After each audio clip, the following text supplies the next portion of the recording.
Sí. Bien, vamos a seguir nuestro estudio de Romanos capítulo 1, así que te voy a invitar a que abras tu Biblia en Romanos 1.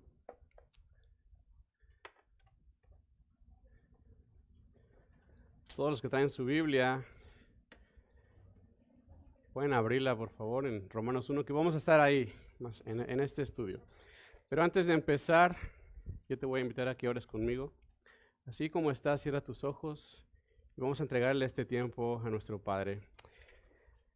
Bendito Dios, gracias por una oportunidad más que nos das de abrir tu palabra, Señor, estudiarla, profundizar y verte ahí, Dios.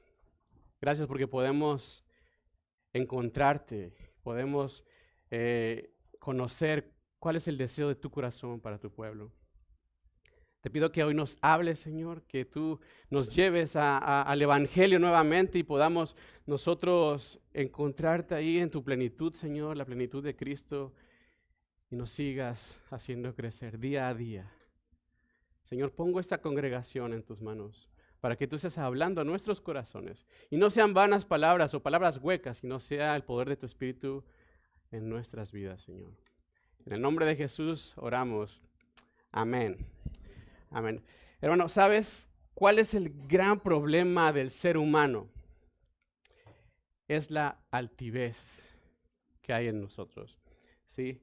En nosotros muchas veces encontramos un orgullo que nos lleva inclusive a querer que nuestro razonamiento sea igual al de Dios. O superiores inclusive al de Dios. No sé si te recuerde esto a alguien de las Escrituras. ¿Sabes tú que este fue precisamente el pecado de Lucifer? Dicen las Escrituras que él quiso ser más que Dios, el ser el ángel perfecto, el ángel más hermoso, el querubín que estaba cerquita de Dios. Él mismo se dijo, oye, yo puedo ser Dios.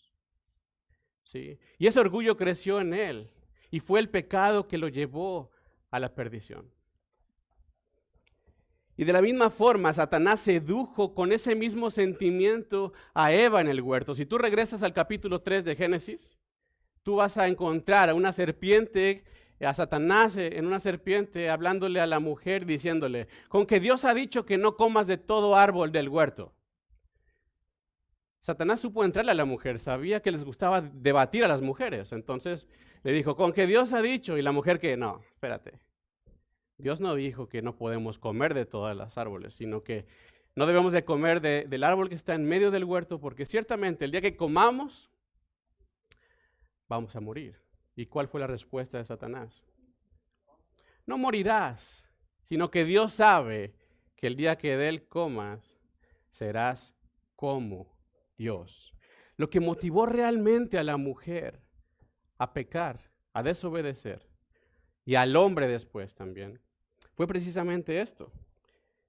El querer ser igual a Dios, pretender que nuestro razonamiento puede incluso igualarse al de Dios. El querer ser más que Dios, decir, mi pensamiento es mejor que el tuyo, Dios. Y fue que lo llevó a la perdición. Y hemos estado hablando en las últimas sesiones que la condición de pecado del hombre radica precisamente en esto, en su egoísmo. El solamente en pensar en uno mismo y en lo que es mejor para mí. Precisamente esta palabra egoísmo viene de la raíz ego, que significa yo mismo. O sea, todo lo que a mí me conviene, eso necesito. Todo lo que yo quiero, hacia eso voy. No me importa lo que diga la ley, las escrituras, lo que diga Dios. Ese es el egoísmo. Fíjate lo que dice Romanos 1, verso 21. Vamos a dar un poquito de resumen del contexto. Verso 21, pues habiendo conocido a Dios, no le glorificaron como a Dios, ni le dieron gracias, sino que se envanecieron, ¿en qué? Sus razonamientos y su necio corazón fue entenebrecido. Me gusta cómo lo traduce otra versión de la Biblia que se llama NBI. La NBI dice, sino que se extraviaron en sus inútiles razonamientos y se les oscureció su insensato corazón. En el versículo 22, el apóstol Pablo lo resume de esta manera. Profesando ser sabios, se hicieron necios. Pensando que ellos tenían un mejor razonamiento, se hicieron necios, creyendo que en ellos había más sabiduría, se hicieron necios. Y esa necedad del hombre es la raíz de toda situación que encontramos hoy en día en nuestra sociedad. ¿Sí? Personas que su propio razonamiento los lleva completamente lejos de Dios, apartados de Dios, con un pensamiento de altivez, pero tomando lo que creó Dios como si fuera nuestro. ¿Sí? Porque Dios es el creador, pero el hombre se ha enfocado más en las criaturas o en lo creado antes que al creador. No reconocemos la dependencia a nuestro creador y nos declaramos independientes. No te necesito, Dios. Ese es mi pensamiento del hombre, sí, no mío, del hombre, sí, el hombre de pecado. Dios, yo no te necesito. ¿Estás bien tú allá? Mira, yo aquí estoy bien, yo aquí encuentro en el mundo lo que necesito, yo aquí me lleno a mí mismo y lo hago a un lado. Dejamos de depender de Él y comenzamos a depender de lo creado. Algo que necesitamos entender es que el hombre fue creado para adorar. ¿Estamos de acuerdo? Tú y yo fuimos creados con un propósito, el cual fue adorar. Y el plan de Dios era que tú y yo le adoráramos a Él. ¿Sí?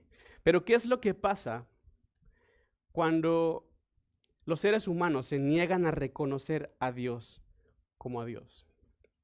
¿Qué es lo que pasa cuando el ser humano deja de depender de Él? Hay quienes pueden decir, no, yo no adoro a Dios. Yo no creo en Dios, yo no adoro a Dios.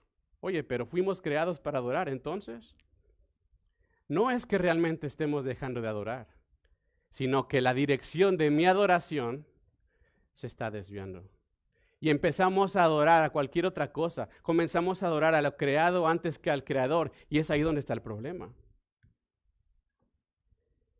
Y eso es lo que describe Pablo en el versículo 23 del capítulo 1. Dice, y cambiaron la gloria de Dios incorruptible en semejanza de imagen de hombre corruptible, de aves, de cuadrúpedos y de reptiles. Y cambiaron y desviaron esa adoración hacia otro lado. Hermanos, si nuestra adoración no está direccionada a Dios, vamos a terminar adorando algo más. Y al comenzar a adorar cualquier otra cosa que no sea Dios, ¿sabes cómo se le llama? Idolatría. Versículo 25, fíjate lo que dice. Ya que cambiaron la verdad de Dios por la mentira, honrando y dando culto a las criaturas antes que al Creador, el cual es bendito por los siglos. Amén. Cambiaron, se desviaron y empezaron a adorar a las criaturas antes que al Creador. Idolatría, hermanos. Pero ¿qué cosas pueden ser ídolos? Quizá podamos pensar que un ídolo es una imagen, una estatua, y estamos casados con ese concepto, ¿no es cierto? Que la iglesia tradicional está llena de imágenes y decimos, no, esos son ídolos, ¿verdad? Una foto de alguien que traemos en la cartera o en la casa, un cuadro, esos son ídolos, ¿no? Y nosotros nos creemos exentos de ser idólatras porque yo no tengo ese tipo de cosas en mi poder, en mi casa, ni en mi familia. Y a veces decimos, no, yo no soy idólatra. Idólatra a mi vecino, él sí tiene un altar en su casa ahí con una mesita, una veladora y la rosa de Guadalupe ahí con algo que le esté echando aire. A veces pensamos eso. Sí. Sin embargo, de acuerdo a la definición de lo que es idolatría, que sabemos que es cualquier cosa que esté por encima de Dios, se vuelve un ídolo. Yo te quiero preguntar algo. ¿Somos idólatras?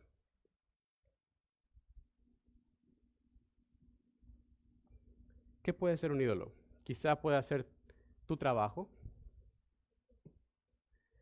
¿Por qué tu trabajo? Porque a veces queremos alcanzar ciertas cosas, ciertas metas. No, yo quiero llegar hasta un puesto en específico y no me importa lo que tenga que hacer con tal de llegar, yo lo voy a hacer. No me importa que tenga que pasar por encima de personas, no me importa que tenga que mentir o mover números, no me importa que tenga que difamar y olvidar las leyes de Dios para llegar a ese puesto. yo lo voy a hacer. Entonces estamos poniendo al trabajo como un ídolo. Quizá puedan ser los estudios. Una vez dije esto en una reunión de jóvenes y uno por allá dijo, "A ver, yo por eso no estudio, hermano. No estoy hablando de que dejemos de hacer las cosas, ¿sí? Sino que a veces lo ponemos por encima de Dios y eso se vuelve un ídolo. Hay personas o jóvenes o quienes estudian que por obtener una buena nota, una buena calificación, mienten en sus tareas o copian las tareas del compañero, ¿sí? O dicen que leyeron todo cuando no leyeron nada. Entonces, tu ídolo, tu Dios, está volviendo esa calificación. Es que si no saco A, me quitan la beca. Entonces, tu beca es tu Dios. ¿Qué otra cosa puede ser ídolo? El deporte. ¿No? ¿A cuántos les gusta el deporte aquí?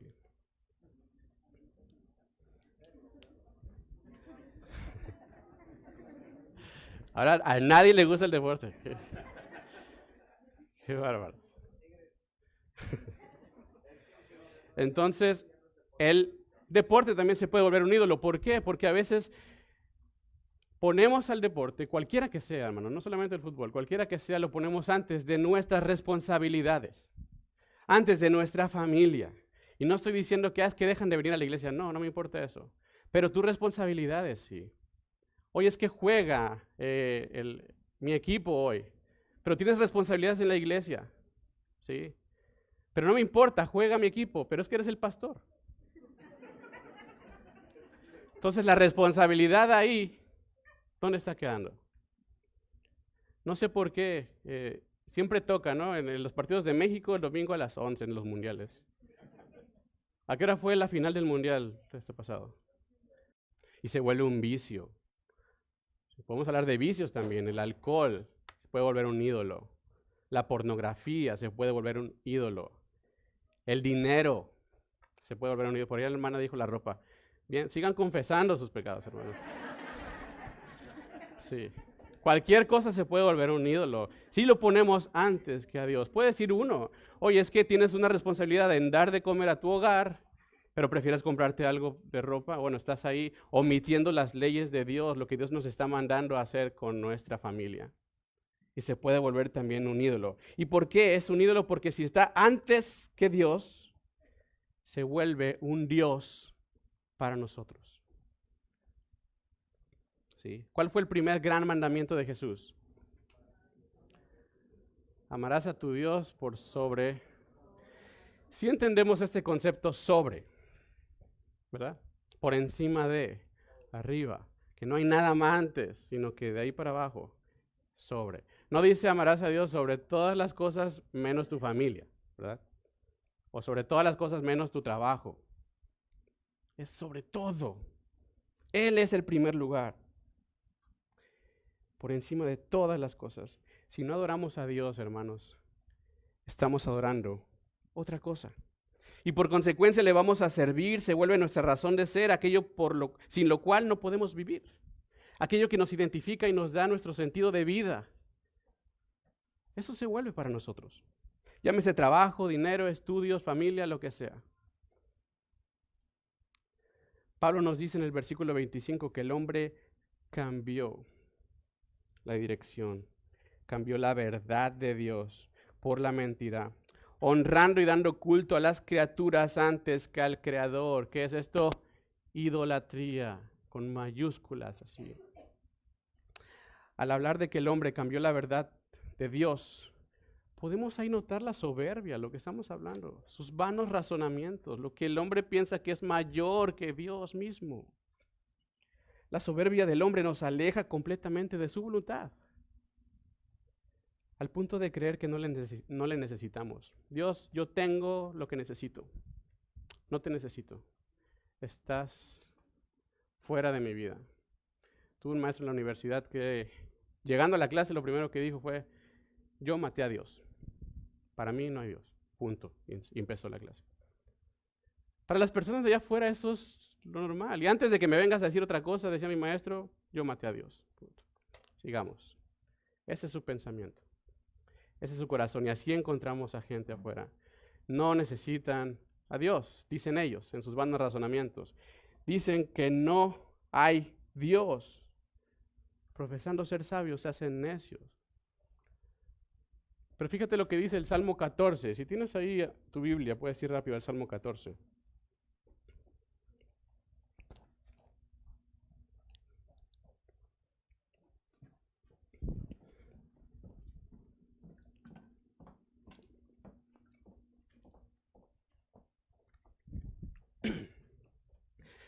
Salmo 14, el 1 al 3, dice el salmista, dice el necio en su corazón que, ¿quién lo dice? El necio. ¿En dónde lo dice? En su corazón. No hay Dios, se han corrompido, hacen obras abominables, no hay quien haga el bien. Jehová miró desde los cielos sobre los hijos de los hombres para ver si había algún entendido que buscara a Dios. Todos se desviaron, a una se han corrompido, no hay quien haga lo bueno, no hay ni siquiera uno. Todos se desviaron en sus razonamientos, con sus actitudes, con sus comportamientos, expresan, no hay Dios en mi vida. Como se comportan las personas, demuestran que no hay Dios en su vida. Dice el necio en su corazón, no hay Dios. Y si te das cuenta, ahí empieza a hablar del corazón. ¿Y por qué del corazón? ¿Alguna vez has leído Jeremías 17:9? Te lo voy a leer. Jeremías 17:9 dice, engañoso es el corazón más que todas las cosas. Engañoso es el corazón más que todas las cosas. Más que los políticos, hermanos. Más que... ¿Qué se te ocurre? Los infomerciales de medianoche que te dicen que con una faja vas a bajar. Es más engañoso el corazón. Y no solamente eso, sino que termina diciendo, y perverso. Y perverso. ¿Quién lo conocerá? Es en el corazón donde radica toda la maldad. Dime tú si podemos confiar en nuestro corazón para tomar decisiones. Dime tú si podemos confiar en nuestro corazón para guiar nuestra vida. Yo he escuchado mucho un consejo, no sé si tú lo has escuchado o lo has dicho, espero que no. Ese consejo de personas que dicen, sigue tu corazón. No, sigue tu corazón. Que llega una persona y dice, oye, es que tengo este problema, no sé qué hacer, lo que pasa es de que mira, me vi envuelto ya con otra mujer y creo que estoy pensando si dejo a mi familia, no sé qué hacer. Sigue tu corazón. Oye, es que mira que me he dado cuenta que me gusta este muchacho y el problema es que yo también soy muchacho. ¿Qué te van a decir? Sigue tu corazón. No estás oyendo que me está gustando. ¿Qué va a decir mi corazón? Hazlo. ¿Qué consejo? O sea, el corazón es perverso, es engañoso. ¿Sí? Creemos que uno mismo tiene la capacidad de encontrar la solución de nuestros problemas en nuestros propios razonamientos. Que tenemos la capacidad de solucionar las dificultades, el pecado y los vicios por nuestra propia fuerza, poder. Nuestro propio pensamiento, por nuestro propio corazón. Sigue tu corazón es lo que dicen. ¿Y qué encontramos hoy en día en nuestra sociedad? Una moralidad completamente extraviada, una moralidad completamente perdida. ¿Es cierto? Porque dime tú, si no hay un Dios que tenga el derecho de decir qué está bien y qué es lo que está mal, ¿cómo podemos definir la moralidad de nuestra sociedad? ¿Cómo lo hacemos? Porque sería muy arrogante decir que algo está mal porque yo lo digo, ¿no? Pero así es como se han levantado movimientos hoy en día en nuestra sociedad, porque una o dos personas compartieron su sentimiento y dijeron, sí es cierto, esto yo creo que está bien y vamos a hacer un movimiento y compartámoslo con otras dos, ya son 4 y luego ya son 8 y hacemos una página de Facebook y una marcha allá en la calle y ya hacemos nuestro propio movimiento.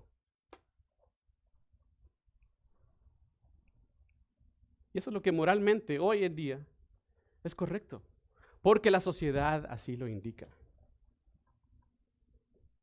La realidad es de que hoy en día regimos nuestra moralidad de acuerdo a lo que la sociedad ha indicado. ¿Y qué es lo que tenemos, hermanos? Abortos legales, matrimonios del mismo sexo legales, adopción para esos matrimonios legales, igualdad de género, una sociedad que ve el bien como mal y que ve el mal como bien. Qué gran problema, ¿no?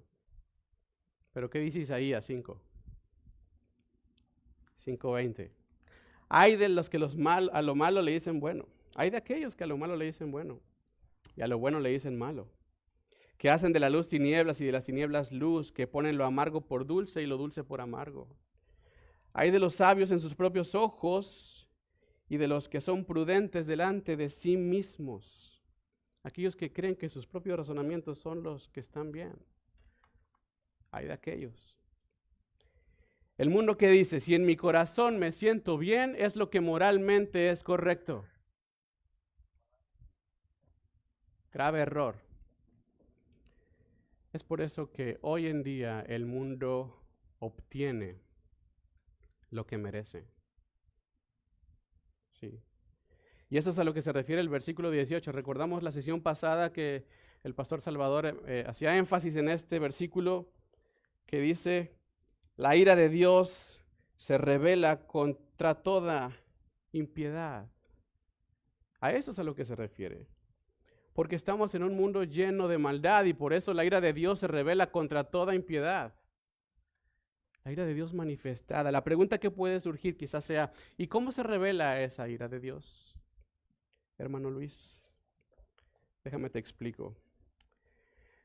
La ira de Dios se revela o se manifiesta al darnos lo que queremos. Interesante, ¿no? La sentencia de Dios sobre la maldad y la injusticia es que nos da a Él lo que queremos. Él dice, los entregó a sus malos deseos de sus corazones. En el versículo 24 vemos que Dios los entregó ¿a qué? Inmundicia en las concupiscencias de sus corazones. ¿Cuántos de aquí saben qué significa concupiscencias? Uno, gracias hermano. Esta palabra concupiscencias, en el original epitumía, literalmente quiere decir sobredeseo. ¿Sí? Entonces estamos hablando de un sobredeseo del corazón, un estímulo que controla todo en nuestra vida. Y a Dios a eso los entregó. El problema principal, hermanos, de nuestro corazón no es que tienda las cosas malas. Ese no es el problema principal. El problema principal de nuestro corazón es que tiene un deseo excesivo de las cosas buenas creadas por Dios. ¿Sí van conmigo? Lo transformamos eso en objetos que adoramos y servimos. Lejos de adorar al Creador, comenzamos a sobredesear a lo creado. Y ese es el gran problema. Es por eso que lo peor que nos puede pasar es que Dios nos dé lo que nuestros corazones sobredesean y que nos deje alcanzar nuestras metas idólatras, porque ahí estamos perdidos. Y estas concupiscencias o sobredeseos, dice el versículo 24, provoca que deshonren entre sí sus propios cuerpos. O sea, una sexualidad deshonrosa. ¿Cómo es esto? Responde en el verso 25, si lo estás leyendo ahí, dice que cambiaron la verdad por la mentira. Estamos hablando de la relación sexual. ¿Cuál es la verdad que está hablando el verso 25? La verdad es que Dios mismo es el autor y creador de la sexualidad siempre y cuando cumpla con la pureza que Dios estipuló para la preservación y la protección de la familia. Esa es la verdad, lo que Dios estipuló. ¿Sí? ¿Y cuál es la mentira? La mentira es el sobredeseo de esa sexualidad por encima del plan de Dios. Ese es el problema. O sea, idolatría. Y a causa de esta mentira Y sobre deseo, dice el verso 26, por esto Dios los entregó a pasiones vergonzosas. De esa forma se revela la ira de Dios en esa impiedad. Fíjate lo que dice, esta palabra vergonzosa significa en el original de deshonra, ¿sí? Entonces, ¿cuáles son esas pasiones de deshonra que está hablando Pablo aquí? Dice el verso 26, la segunda parte, pues aún sus mujeres, ¿qué? Dejaron el uso natural por el que es contra la naturaleza. Nótese que no estamos hablando del uso del sexo moralmente correcto en la sociedad, ¿verdad? No estamos hablando de ese, porque la sociedad ha cambiado la moralidad completamente. La sociedad dice hoy en día que el sexo premarital está bien, incluso aquel que no lo ha hecho, es excluido. La sociedad hoy dice que la infidelidad está bien, es normal. Yo conocí a una mujer que me dijo alguna vez, no, yo sé que mi esposo pues tiene sus aventuras, yo sé, pero nos cuida, se protege, nos cuida. Así, ¿en serio? La sociedad lo ve hoy en día correcto, está bien, son hombres, está bien que tengan sus aventuras. Pero Pablo no está hablando aquí de esto, de algo que moralmente correcto. Fíjate, Pablo está utilizando el término uso natural. ¿Cuál es ese uso natural? El cual viene siendo lo que Dios ha ordenado. Una relación heterosexual, hombre-mujer, dentro del matrimonio. Sin embargo, el hombre en su estado de rebeldía se entregó a la práctica sexual contra la naturaleza. Es decir, contrario al diseño establecido por Dios desde la creación. Génesis 2:24. ¿Qué dice Génesis 2:24? Por tanto, dejará el hombre a su padre y a su madre, se unirá a su mujer y serán una sola carne. Aquí estamos hablando, por tanto, dejará el hombre a su padre y a su madre, el hombre se unirá a su mujer, sexo, y serán una sola carne. ¿Sí? Y el matrimonio ahí también establecido. Se unirá a su mujer. Eso es lo que Pablo está expresando. Pero no solamente se está hablando de la mujer y que dejó su uso natural, sino también el hombre, dice el versículo 27, y de igual modo también los hombres, dejando el uso natural de la mujer, ¿qué? Se encendieron en su lascivia unos con otros, cometiendo hechos vergonzosos hombres con hombres y recibiendo en sí mismo la retribución debida a su extravío. La consecuencia, hermanos, de sobredesear a las criaturas antes que al Creador los lleva a deshonrar sus propios cuerpos a las personas. ¿Qué es esto? ¿Homosexualismo? ¿Lesbianismo? Encendidos en sus lascivias, dice Pablo. La palabra lascivia significa deseo, ¿sí? Están encendidos, pero tiene un sentido de ese deseo de alcanzarlo con hombres, mujeres con mujeres. No importa la moralidad que tenga la sociedad, estos siempre serán prácticas deshonrosas. No importa que el país apruebe leyes y haga y deshaga con la moralidad, para la Biblia siempre va a marcar estas acciones como vergonzosas o de deshonra. Y fíjate, hermano, el verso 27, Dios no lo va a ignorar. No es algo de que ya Dios los entrega y ya. No, ¿verdad? Dice al final del 27, y recibiendo en sí mismos la retribución debida a su extravío. Aquí estamos hablando del efecto siembra y cosecha, ¿verdad? Siembra sobre sus deseos sexuales, dejándolo natural, y cosechan consecuencias en contra de la naturaleza. ¿Qué son estos? Enfermedades, trastornos, cualquier situación que provoque lo que va en contra de la naturaleza. Los hechos que notamos en los versos 26 y 27, según la Biblia, son, hermanos, anormales. A pesar de lo que vivimos hoy en día y a pesar de lo que diga la sociedad de nuestra cultura, son hechos anormales. Si la sociedad lo ve como normal, nosotros no podemos ir en contra de la naturaleza de Dios. No importa en la cultura en la que te encuentres. Hay culturas que pueden decir, no, pues es que el alcohol es común en este país. Pero si va en contra de Dios, ¿qué podemos poner por encima de la ley de Dios, las creencias de los hombres? Algo interesante que podemos notar aquí es que el apóstol Pablo, el cual escribió esta carta, él era conocedor completamente de las culturas a las cuales él visitaba. Él respiraba ese ambiente porque estuvo en todo el sur de Asia, en Europa, en el norte de África. Él conocía perfectamente cómo se desenvolvían en esas zonas.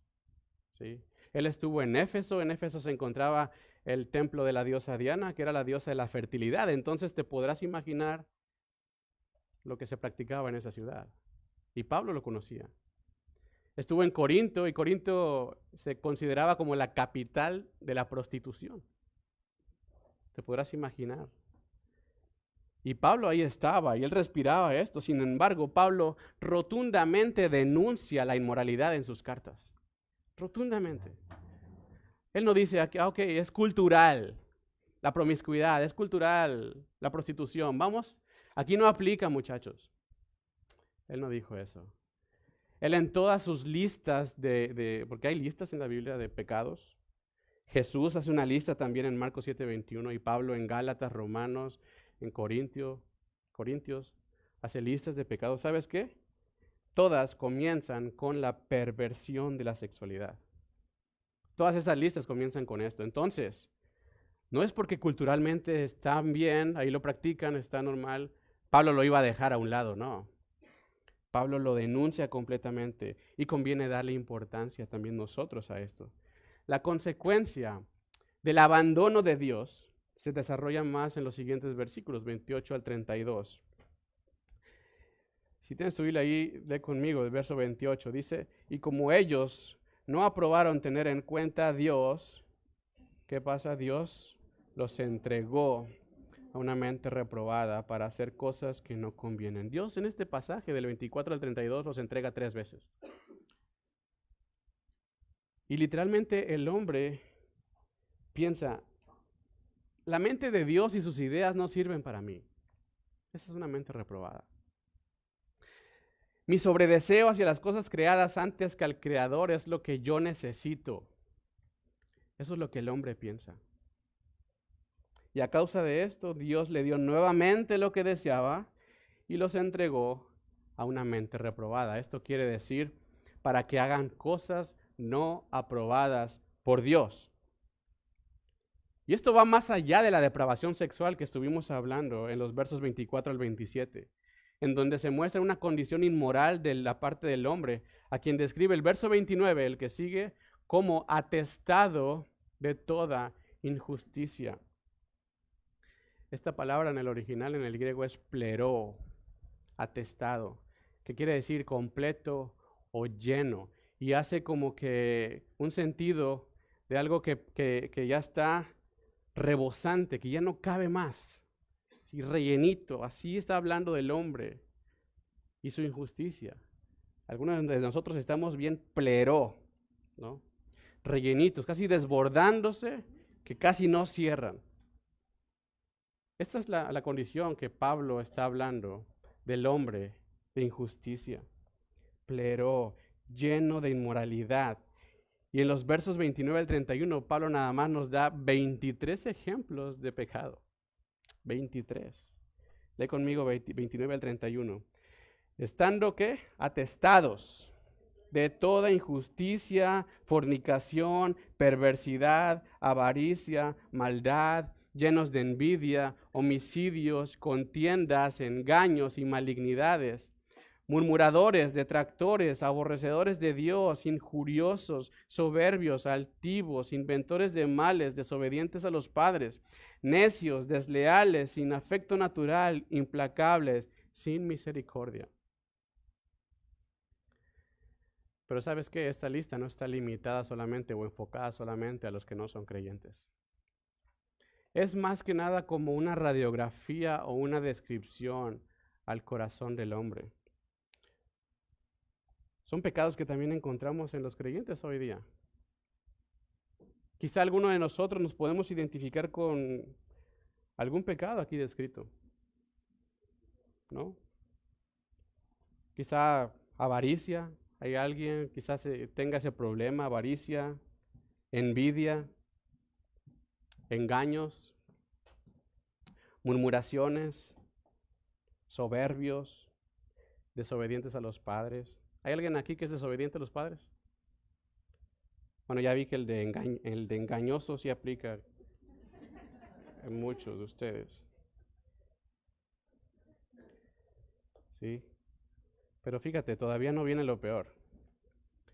Los hombres no solamente cometieron estos pecados en desafío pleno delante de Dios, abierto contra Dios, sino que también animaron a otros a hacerlo. ¿Sí? Versículo 32.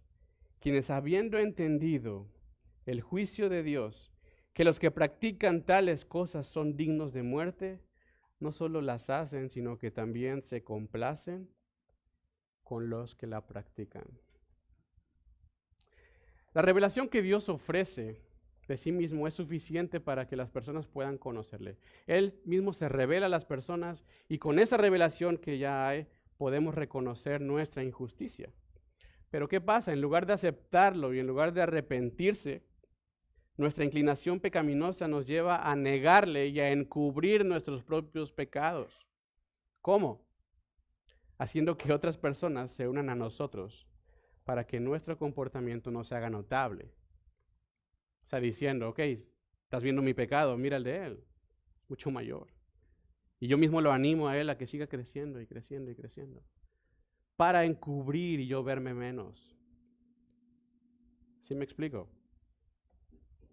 La cumbre del orgullo pecaminoso del hombre no se limita solamente hasta este punto, de pecar y saber que yo tengo castigo. La cumbre del orgullo pecaminoso va más allá, haciendo que otros hagan las mismas cosas y aprobándolos para que lo sigan haciendo. Cuando yo leía este pasaje me imaginaba, he conocido personas, papás en este caso, que se enorgullecen cuando sus hijitos pequeños, de 2 años, 3 años, empiezan a decir maldiciones. ¿Te ha tocado ver algo así? ¿No? De decir, mira, ya el niño de 2 años, mira, ya dice esta grosería. Dice esta maldición y lo anima, ese es mi hijo, así, machito. A ver, dile a tu tío, ¿qué es? ¿Qué es? ¿Verdad? Encontramos de ese tipo y le dan de tomar. A ver, mijo, así se trata a las mujeres. Y le empiezan a enseñar. Y eso es lamentable. Es algo así lo que se está refiriendo en el pasaje del versículo 32. Que no solamente están contentos o satisfechos con su propio pecado, sino que incitan y llevan a otros al mismo. Es algo similar. El apóstol Pablo, hermanos, en este capítulo 1 que acabamos de estudiar, describe al hombre completamente alejado de Dios. La descripción que está dando Pablo es al hombre completamente alejado. Se puede ver a la humanidad como en una espiral, cayendo hacia abajo a la profundidad de su mismo pecado. Así es como podemos ver a la humanidad. ¿Sí? Nos muestra al hombre culpable de todos los cargos. Si tú pones al capítulo 1, estamos viendo una imagen del hombre completamente pecador, un hombre apartado de extremo a extremo con Dios, que no tiene oportunidad alguna, que no importa lo que haga, ese hombre está apartado por su vano razonamiento, por su pecado, por su idolatría, porque desde el principio piensa que sus ideas son mejores que las de Dios y ha sido entregado a su misma inmundicia, pecado, avaricia. Los teólogos ocupan este pasaje para mostrar al hombre y le ponen como título la depravación total del hombre. Así es como lo muestran. Así es como está la imagen que Pablo nos da. Sin embargo, la buena noticia es que ese hombre, donde está, lleno de pecado, de inmundicia y de maldad, sucio hasta las uñas de los pies, es un perfecto candidato para conocer la justicia de Dios revelada a través de su Hijo y su Evangelio. Ese hombre, y es lo que está mostrando Pablo. Dios está dispuesto a remediar la condición del hombre pecador, miserable, con su Evangelio. La solución, hermanos, es dejar de obstruir la verdad y alabar a Dios como Dios, depender de Él y aceptar su derecho a gobernar sobre nosotros, sobre nuestra sociedad. Y si no se puede sobre la sociedad, que gobierne sobre nuestra familia. Es además desearlo a Él más que deseamos a la creación, a lo creado por Él. Quizá te preguntes, ¿dónde yo puedo encontrar esa motivación o dónde yo puedo encontrar esa libertad para hacerlo? Porque sabes que me siento identificado, que yo también soy idólatra, yo también tengo otro Dios, quizás sea mi trabajo, quizás sea los estudios. ¿Cómo le hago? ¿Dónde puedo encontrar esa libertad para volver a centrar mi adoración a Dios? ¿Cómo lo puedo hacer? Solamente lo podemos encontrar, hermanos, en el Evangelio. Me gustó mucho lo que dijo Richo hace 2 sesiones, diciendo que el Evangelio no solamente es para el que no es creyente, sino también es para nosotros que somos creyentes. Día a día debemos de predicarnos ese Evangelio, porque el Evangelio es el único que nos va a direccionar nuevamente nuestra adoración a Dios. De otra forma no podemos hacerlo. Es ahí donde nos damos cuenta que aunque somos pecadores por naturaleza, en Cristo somos amados, aceptados y declarados justos. Es solamente ahí. Cuando entendemos que el Evangelio es cuando valoramos que nuestro Señor es también nuestro Salvador y por medio de Él encontramos libertad para alabar al Creador. Yo quiero que te vayas con esta pregunta. ¿Dónde está tu adoración? Quizás ni siquiera nos habíamos dado cuenta. Quizás nunca habíamos pensado en esto. ¿Hacia dónde está enfocada nuestra adoración? ¿Hacia dónde direccionamos nuestra vida y nuestro enfoque? ¿Hacia el Creador o hacia lo creado? Porque es muy probable que la mayoría estemos en idolatría. Y nos veamos igual en esta imagen que Pablo ha puesto. ¿Tenemos salvación? Sí la tenemos. Pero necesitamos el Evangelio todos los días.